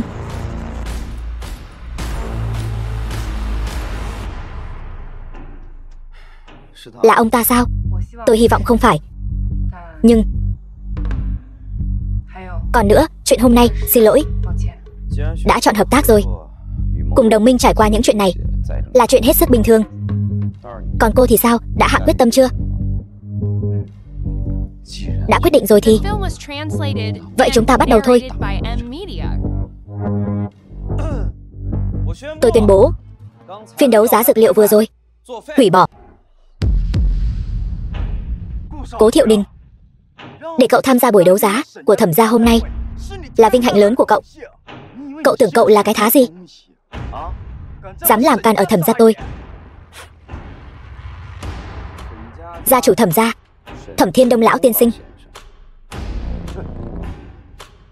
Cậu là khách do con gái Thẩm Diệp của tôi mang đến. Tôi cho cậu một cơ hội.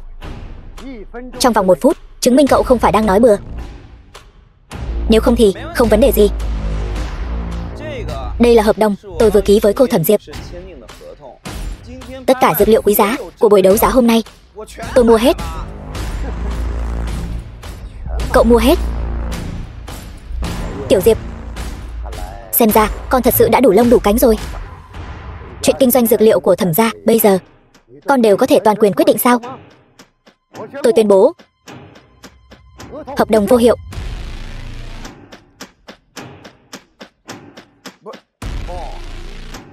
Trên giấy trắng mực đen còn có cả con dấu của tập đoàn Thẩm thị và chữ ký của người phụ trách.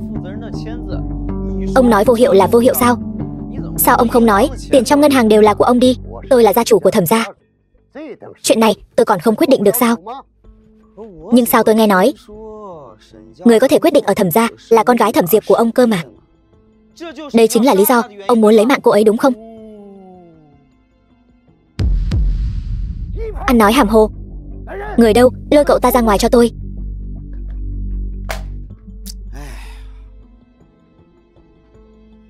Có phải ăn nói hàm hồ hay không?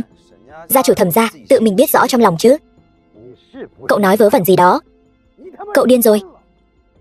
Lôi ra ngoài. Tiểu Diệp, đây là bạn mà con mang về đấy sao? Con xem con làm việc tốt đấy. Với cái mắt nhìn người của con như thế này, sau này tập đoàn Thẩm thị ba làm sao có thể yên tâm giao hoàn toàn cho con được. Tôi, Cố Thiệu Đình lớn chừng này, tôi thật sự là lần đầu tiên thấy người không biết xấu hổ như vậy đấy. Ngài thật khiến tôi mở mang tầm mắt đấy. Cố Thiệu Đình, cậu muốn bỏ mạng. Người đâu, lôi cậu ta ra ngoài.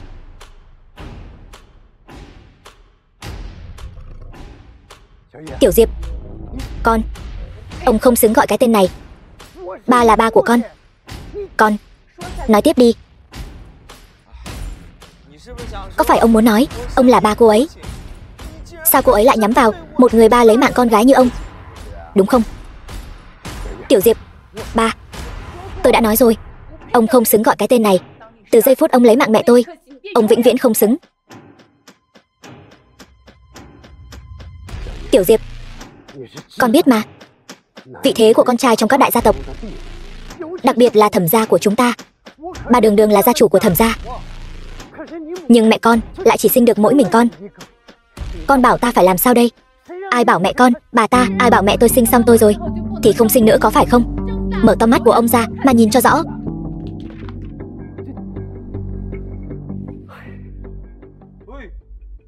Thẩm gia chủ, sao không nói gì nữa vậy? Hay là để tôi nói giúp ông? Không, đừng. Ông đồng ý rồi, không thành vấn đề. Gia chủ Thẩm gia Thẩm Thiên Đông vì quá độ tiểu sắc dẫn đến thân thể suy nhược, chính là thận hư. Sau khi sinh hạ con gái Thẩm Diệp liền không thể sinh sản nữa. Hai người các người dối trá.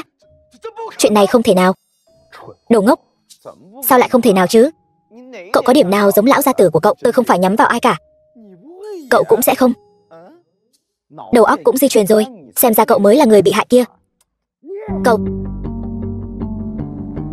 Thẩm Diệp, còn nhất định muốn cố chấp làm theo ý mình, đem sản nghiệp Thẩm gia chắp tay nhường cho người ngoài. Tôi khi nào nói muốn đem sản nghiệp Thẩm gia giao cho người ngoài? Huống chi giao cho Thẩm Hằng mới là giao cho người ngoài đi. Tốt, rất tốt. Nếu con đã ngoan cố như vậy, vậy thì đừng trách ba. Người đâu?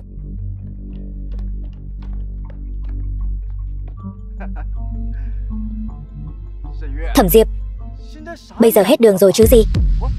Tôi sớm đã biết cô là đồ vong ơn bội nghĩa nuôi tốn cơm, cho nên tôi với ba tôi sớm đã có chuẩn bị.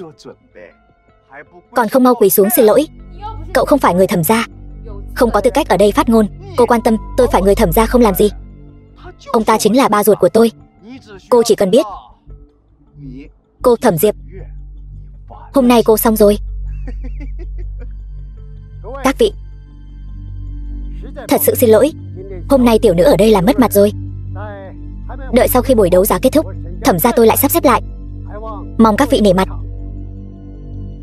Không biết đang nói gì.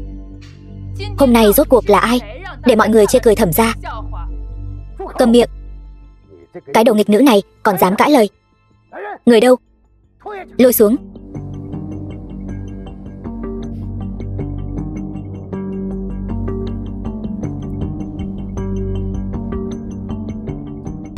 Tôi bảo các người đem nghịch nữ này lôi xuống. Nghe không hiểu tiếng người sao? Đem vị tiền nhiệm gia chủ Thẩm gia Thẩm Thiên Đông này mang đi. Còn có cái tên không biết từ đâu ra mạo danh người Thẩm gia này, mang đi luôn đi. Vâng gia chủ.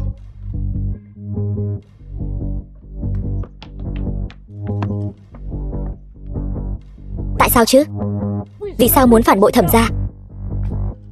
Thẩm Thiên Đông, bọn họ không có phản bội Thẩm gia. Thẩm Diệp là đích hệ Thẩm gia. Cô ấy đại diện cho dòng dõi thuần khiết nhất của Thẩm gia. Tôi không tin. Nói cô ấy cho các người bao nhiêu tiền? Tôi cho các người gấp đôi. Không, gấp 3. Tôi cho các người gấp 3. Không liên quan đến tiền. Thứ Thẩm Diệp cho bọn họ, ông vĩnh viễn học không được, cũng không thể cho được thứ. Thứ gì? Sự tôn trọng. Cậu ta nói cái gì? Cậu ta nói bà biến thái. Con mới biến thái. Tôn trọng. Tôn trọng sao? Bọn họ là cái thá gì? Cũng xứng được gia tộc Thẩm gia tôi tôn trọng sao? Hết cứu rồi, mang đi thôi. Đem bọn họ mang xuống. Con muốn làm gì? Đưa đến cục giám sát, để ông nhận lấy sự trừng phạt thích đáng. Con không thể đối xử với ba như vậy. Ba là ba của con đó. Con không có tư cách đối xử với ba như vậy. Thả tôi ra. Ba, ông có ngày nào xem tôi là con gái của ông không? Lão nhị, lão tam, các người đang làm gì vậy? Mau tới cứu ta. Lão nhị, chẳng phải con nói muốn phế bỏ Thẩm Diệp sao? Lão tam, chẳng phải con nói Thẩm Diệp là một phụ nữ, không xứng quản lý Thẩm gia sao? Ta bây giờ sẽ nhường vị trí gia chủ Thẩm gia cho con. Thẩm Thiên Đông, khi ông tự tay lấy mạng người vợ cả của mình, phái người đi tông con gái của ông có từng nghĩ đến có một ngày mình sẽ thân bại danh liệt không? Đều tại cậu. Đều tại cậu. Nếu không có cậu, Thẩm gia đã không tiêu đời rồi. Đều tại cậu. Diệp tiên sinh, tôi đáp ứng yêu cầu của ngài. Sau này Thẩm gia sẽ là gia tộc phụ thuộc của ngài. Nguyện theo ngài như bóng với hình. Vì tư lợi cá nhân mà bán đứng Thẩm gia, đến nỗi phải làm thuộc hạ cho người ngoài. Thẩm Thiên Đông, ông không xứng mang họ Thẩm. Ta bán đứng Thẩm gia thì sao? Thẩm gia dù chỉ còn lại 1/10, ta vẫn là gia chủ Thẩm gia. Dù sao cũng tốt hơn bị phế truất. Kẻ thức thời mới là Trang Tuấn Kiệt. Thẩm tiểu thư, sao không thử cân nhắc hợp tác với tôi? Anh đừng hòng. Vậy thì tiếc quá. Không phải bạn của tôi, vậy thì là kẻ thù. Thanh Long vệ đâu? Thanh Long vệ chính là Thanh Long vệ. Vậy anh ta là tham kiến Long Vương. Long Vương? Thật hay giả vậy? Long Vương? Không sai, tôi chính là Long Vương. Thẩm tiểu thư đặt cược sai rồi. Không cam tâm sao? Diệp tiên sinh, anh. Long Vương chưa lên tiếng, ai cho phép cậu nói?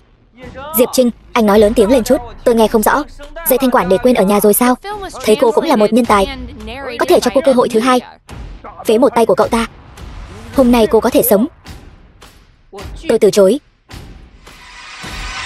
Tiếc thật. Không có gì đáng tiếc cả. Tôi quả thật không cam tâm, nhưng đã là đồng minh thì phải giữ lời hứa, nếu không sẽ là bội tín. Nếu Thẩm tiểu thư đã trượng nghĩa như vậy, thì thân là đồng minh của cô ấy, tôi cũng không nên khiến người khác thất vọng chứ.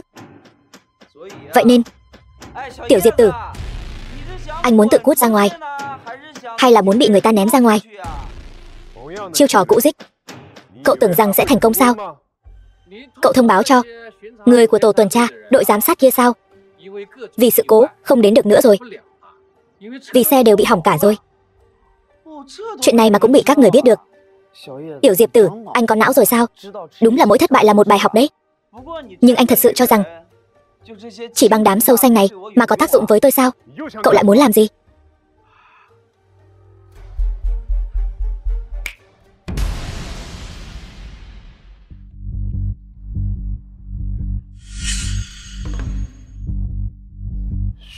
Huyền Vũ Vệ. Đúng rồi, anh giỏi lắm. Đi. Không phải chứ. Tiểu Diệp Tử, tôi không nói giọng địa phương. Anh quay lại đi. Chúng ta đánh một trận cân sức cân tài nào. Tiếc quá. Vốn dĩ còn muốn dụ anh ta đánh tôi, để cục giám sát bắt được manh mối. Tất cả đều bị anh ta phá hỏng rồi.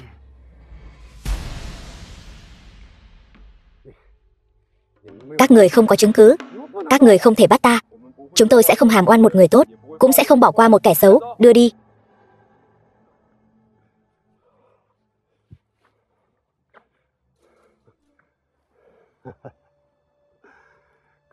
Đáng tiếc, mẹ cô ra đi quá sớm. Vụ tai nạn xe cộ ta đã an bài thật hoàn hảo. Các người sẽ không tìm thấy bất kỳ chứng cứ nào đâu. Cô ấy có biểu cảm gì vậy? Cái này mà ông cũng không nhìn ra. Hết cứu. Ý gì? Các người có phải có chứng cứ khác không? Sao ông vẫn không hiểu ra chứ? Chúng tôi không có chứng cứ. Không có chứng cứ. Cậu nói là không có chứng cứ.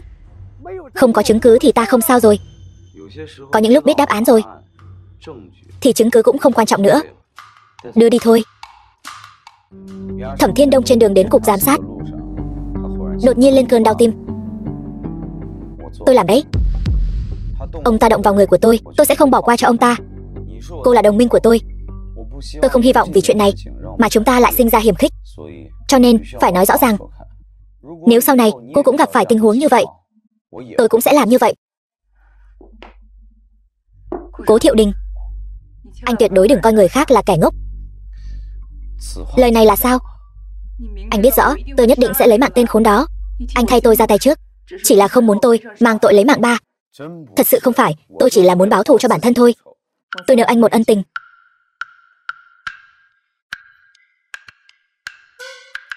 Không phải.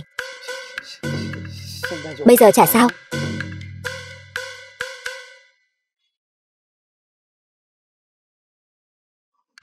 Thông qua những gì đã biết về anh trước đây, anh làm người có nguyên tắc, nhưng không thiếu người bầu bạn.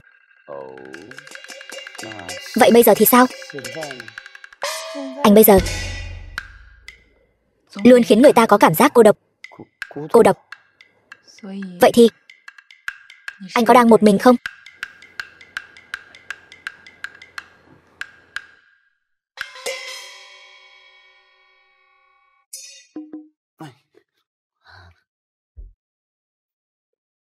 Alo. Cái gì? Việc điều trị của Vô Ưu xảy ra vấn đề rồi. Đây chính là vấn đề sau điều trị mà cậu nói đấy sao? Thực ra việc chữa trị Vô Ưu, cẩn thận. Bạch tiểu thư, người một nhà. Cố thiếu gia, đừng trách tôi. Là anh xông lên quá nhanh. Rốt cuộc là có chuyện gì vậy? Theo lời Phượng Vương nói, Bạch tiểu thư trong lúc đột phá nhục thể, tinh thần cũng được thăng hoa, tạm thời mất trí nhớ rồi. Có cách chữa không? Xạo sự, bệnh gì cũng chữa được. Cậu nói với tôi là không có cách chữa sao? Không phải, tôi không nói là không có cách, mà là không cần chữa. Không cần chữa, đúng vậy. Theo lời Phượng Vương, 1 tháng là khỏi. Lần sau, cậu mà còn dám nói kiểu ngắt quãng như vậy, tôi sẽ... Cố thiếu gia, ngoài ra, Phượng Vương dặn bảo anh mấy ngày nay rảnh thì đến Bạch Hải một chuyến, đưa cả Bạch tiểu thư đi cùng. Có chuyện gì quan trọng sao? Phượng Vương không nói. Đám người già này lúc nào cũng thích chơi trò thần bí. Bạch tiểu thư đến giờ tiêm rồi. Được. Tiêm, cô là khoa nào đấy? Vô Ưu cẩn thận, y tá là giả đấy.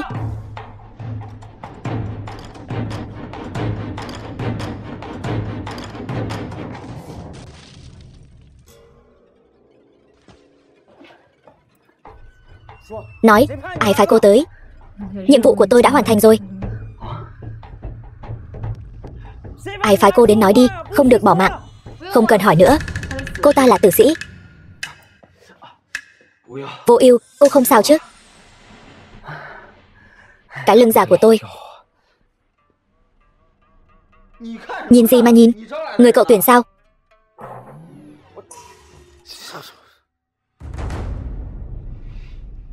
Được rồi. Được rồi sao? Thứ vừa nãy anh đưa cho người y tá là gì thế? Chính là cái lần trước dưới danh nghĩa Tô gia mang từ Miêu Cương về, gọi là khôi lỗi cốt. Người nhận cốt có thể bị tôi điều khiển, lợi hại vậy sao? Vậy anh muốn khiến Bạch Vô Ưu lấy mạng Cố Thiệu Đình? Không. Người nhận cốt nếu là người luyện võ sẽ mất hết võ công, nhưng nếu võ công đột phá bình cảnh, khôi lỗi cốt sẽ bỏ mạng. Ở trong cơ thể Bạch Vô Ưu thời gian dài, rủi ro quá lớn. Hơn nữa tôi sẽ không để họ Cố bỏ mạng quá dễ dàng. Vậy anh định làm gì?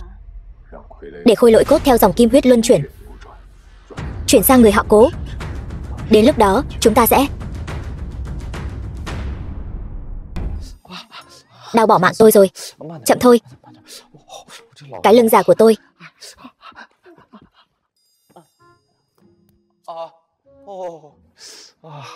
Nóng không? Khát không? Tôi đi lấy nước cho anh nhé. Không phải, tôi... Không đúng lắm.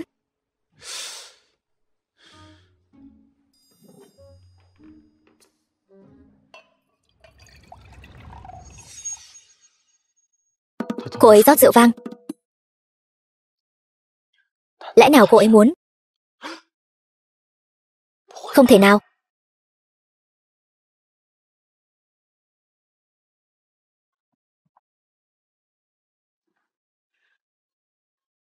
Hôm nay vì cứu tôi, anh bị thương ở lưng rồi. Để tôi xoa bóp cho anh nhé. Không, không sao, nằm xuống. Không cần đâu, nằm xuống. Được.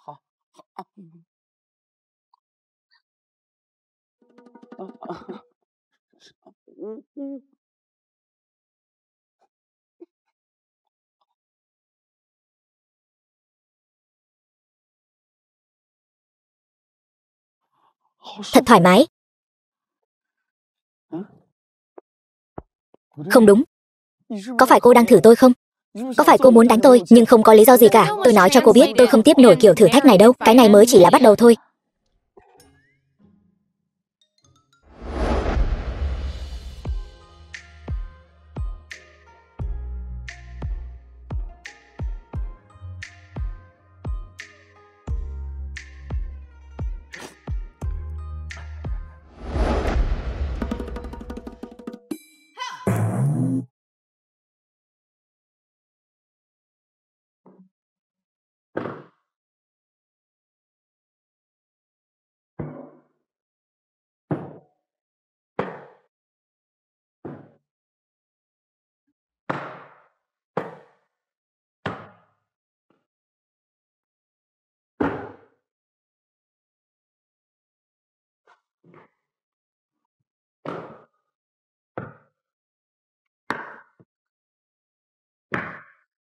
Cô đang làm gì vậy? Quyến rũ anh.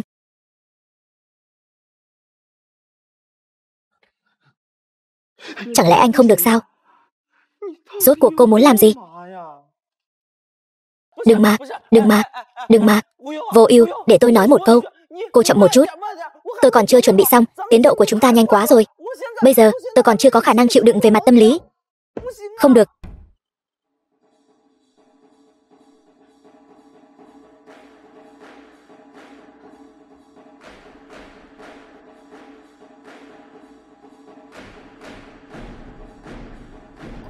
Cố Thiệu Đình, anh thừa nước đục thả câu. Sao tôi có thể như vậy được? Đợi đã. Quay sang chỗ khác.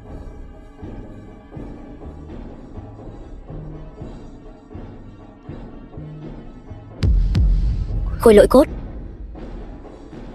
Khó trách vừa nãy tôi mất ý thức. Thì ra là bị khôi lỗi cốt khống chế. Vậy người này là ai đây? Diệp Trinh. Diệp Trinh. Nhưng cũng may là con khôi lỗi cốt này đã bỏ mạng khi tôi đột phá. Đột phá rồi. Tôi đột phá rồi. Diệp Trinh. Cái tên khốn Diệp Trinh kia.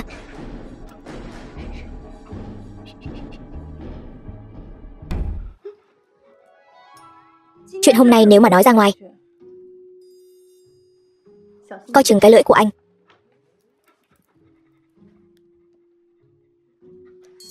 Alo, ba nuôi.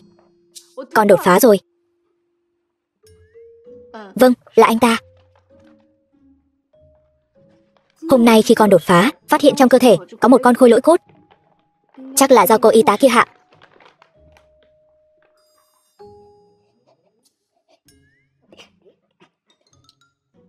Ba nuôi tìm anh, qua đây.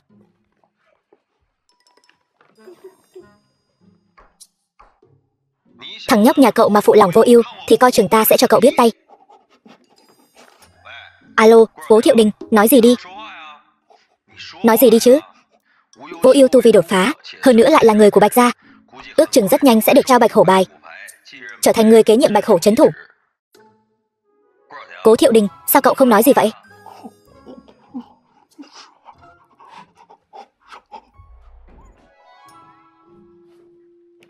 Anh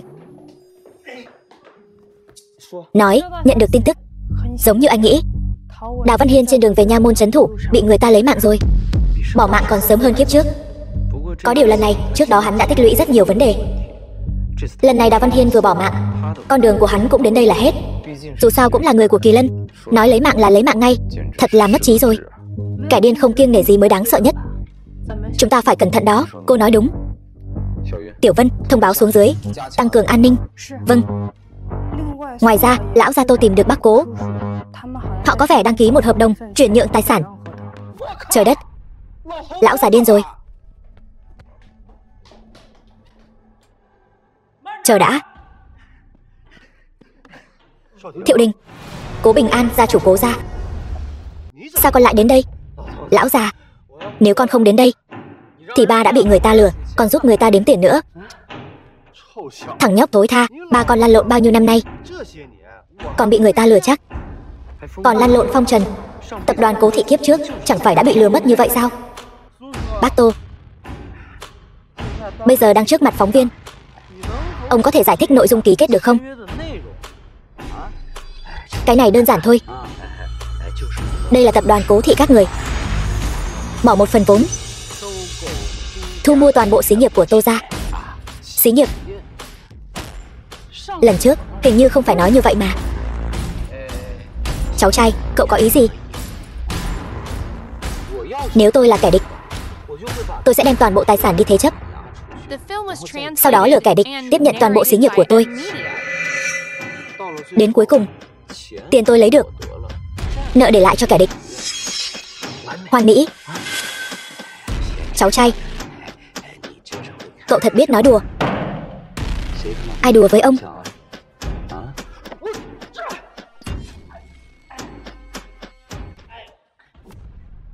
Thằng nhóc thối tha, con làm gì đấy? Lão Cố, ông xem con trai ông làm chuyện tốt kìa. Các phóng viên, cái này quả thực là điên cuồng quá đi.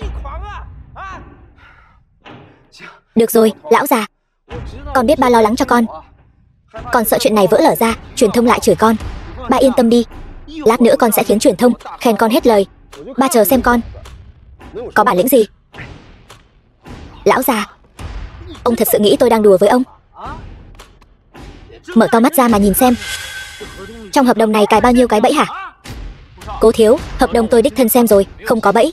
Tôi lấy danh tiếng bao nhiêu năm của tôi ra đảm bảo, phải không? Danh tiếng? Anh làm gì có danh tiếng? Cố Thiệu Đình, cậu chơi cũng phải có chừng mực thôi. Tôi là nguyên lão của công ty đấy, còn mặt mũi nào mà nhắc đến công ty nữa. Mời các bạn phóng viên xem, rất nhiều chữ trong hợp đồng là bị người ta dùng một loại mực đặc biệt in ra, gặp một loại thuốc khác sẽ biến mất. Một hợp đồng có hiệu lực pháp lý, nhiều chữ đã bị sửa đổi.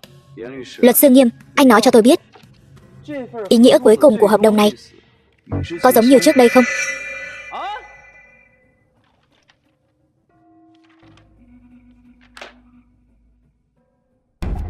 Lão Nham, chúng ta quen nhau bao nhiêu năm rồi, sao cậu có thể làm chuyện này? Chủ tịch Cố thiếu, tôi cũng không muốn mà. Tôi chỉ là đi đánh bạc, đến sòng bạc chơi vài ván. Tôi thua quá nhiều, vẫn chưa trả được. Cái thứ cờ bạc đó, cậu còn dám cược?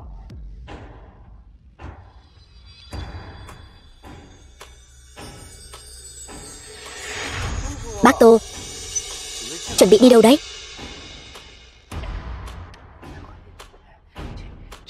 Chẳng phải là quên đóng cửa sổ ở nhà sao? Phải về đóng lại thôi. Vậy hả? Phải. Đã như vậy, vậy thì tiện đường về xem thử một chút sổ sách của Tô gia các người. Sổ sách? Sổ sách gì? Chính là sổ sách giữa Tô gia và Cố gia chúng tôi. Từ việc Tô gia các người từ hôn đến việc các vị trong Tô gia lăng mạ tôi bằng lời nói, và cả cái khôi lỗi cốt mà con gái ông mua nữa. Đến lúc đó chúng ta phải tính từng món, thanh toán cho thật rõ ràng. Cậu, ông thì về thông báo cho tất cả mọi người Tô gia, bảo họ rửa sạch cổ mà chờ đi. Lần này giữa chúng ta không còn đường lui nào nữa đâu.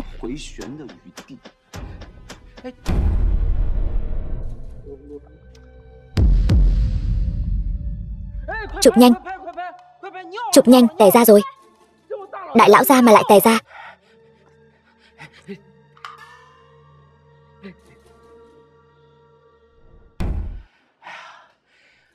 Cái thằng Cố Thiệu Đình này đúng là đồ không ra gì.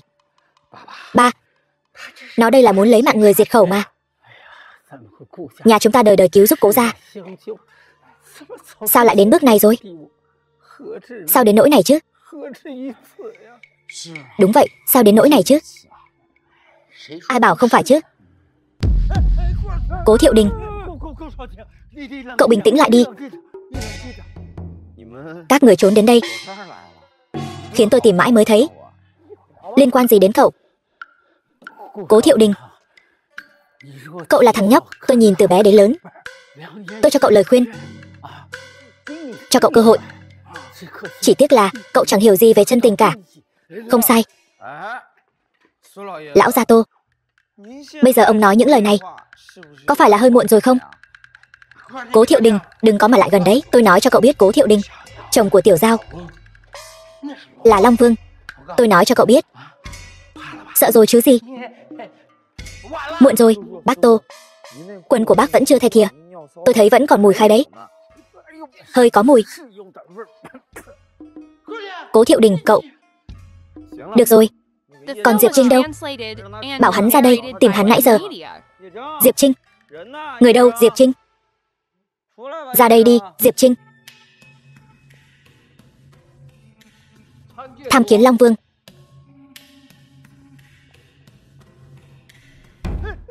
Điện hạ Long Vương.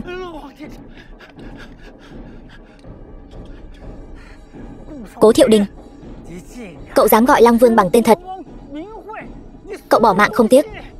Cố Thiệu Đình, còn không mau quỳ xuống. Tôi nói cho cậu biết, cậu bây giờ quỳ xuống đi, cậu còn có chút hy vọng sống sót. Cố Thiệu Đình, anh không biết xấu hổ, ở đây ức hiếp hai người già. Đúng vậy, Diệp Trinh, tôi vẫn luôn không hiểu. Cách theo đuổi con gái có rất nhiều, vì sao cứ phải đến nhà người ta, đi giả nghèo khổ, chịu ủy khuất. Bây giờ tôi đã hiểu. Hiểu cái gì? Loại người như anh, mục đích nuôi dưỡng chính là giờ khắc này, khiến bọn họ sợ hãi, sùng bái, để thỏa mãn lòng hư vinh của anh. Nói trắng ra, anh chính là tự ti. Tôi nói thẳng nhé Cố Thiệu Đình, đã là lúc nào rồi cậu còn dám vũ nhục Long Vương chúng ta? Cậu quả thực là bỏ mạng không chừa tâm. Chẳng qua chỉ là chó sủa trước khi bỏ mạng mà thôi. Nghĩ kỹ xem nên bỏ mạng như thế nào chưa? Bỏ mạng tới bỏ mạng lui, vĩnh viễn đều là những thứ này. Có thể đổi chút từ mới được không? Tôi nghe cũng nghe chán rồi. Đừng lãng phí thời gian nữa. Tôi nói cho cậu biết, Cố Thiệu Đình, vệ binh Chu Tước đến không được đâu. Phượng Bắc Sơn cũng cứu không được cậu. Thanh Long vệ, bắt lấy hắn. Đến thì đến, ai sợ ai chứ?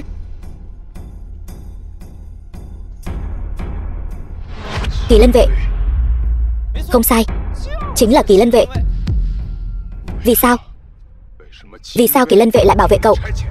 Vì sao? Bởi vì anh xấu xa. Xấu xa? Anh còn chưa đủ xấu xa sao? Hễ có ai chọc giận anh động một chút là diệt môn. Quan trọng là anh dùng, còn không phải người của mình. Người anh dùng là Ngũ Phương Vệ. Ý nghĩa tồn tại của Ngũ Phương Vệ là bảo vệ và trấn giữ, không phải công cụ để anh báo thù riêng. Đọc. Tuyên. Diệp Trinh coi trời bằng vung, gây họa một phương.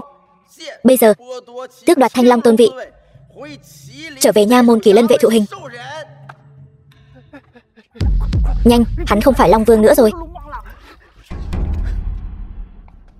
Còn tước đoạt Thanh Long tôn vị của tôi, còn nói tôi lấy công báo tư. Vậy bọn họ tính là gì? Chẳng lẽ không phải công cụ để cậu diệt Tô gia sao? Anh sai rồi, Tô gia sẽ không diệt vong.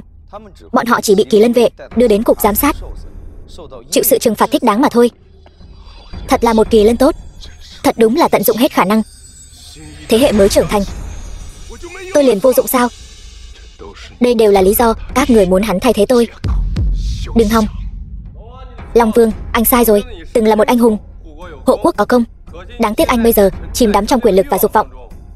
Anh đã không còn là anh của trước đây nữa rồi. Sàng Môn, Cố Thiệu Đình, chịu bỏ mạng đi. Lời thoại của phản diện luôn nhiều nhất. Anh nghĩ tôi sẽ bỏ mạng sao?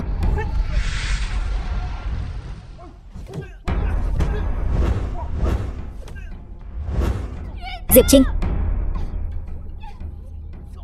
Này Diệp Trinh, đối thủ của anh là tôi.